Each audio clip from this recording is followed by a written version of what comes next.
কাশ্মীরের পেহেলগামে হামলার জেরে ভারত ও পাকিস্তান এই দুই প্রতিবেশী দেশের মাঝে সপ্তাহখানেক ধরে চলছিল তীব্র উত্তেজনা।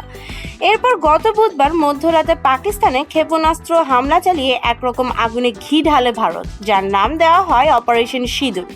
আর সেই ঘটনা এবার পর্দায় আনতে যাচ্ছে বলিউড।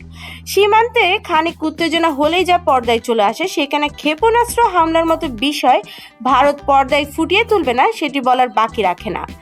ভারত পাকিস্তানের এমন পাল্টাপাল্টি হামলা যে একদিন সিনে পর্দায় আসবে তা অনুমেয় ছিল দর্শকদের কাছেও।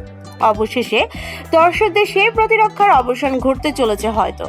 ভারতের সঙ্গে সংশ্লিষ্ট যে কোনো যুদ্ধ, সংঘাত কিংবা দ্বন্দ্বের পরিণাম বা ফলাফল যেমনই হোক, সিনে পর্দায় দেখানো হয়েছে ভারতীয় সেনাদের সাফল্য, বীরত্ব। বলা বাহুল্য, অপারেশন সিঁদুর সিনে পর্দায় আসলেও হয়তো ফুটে আসবে এমন কিছুই।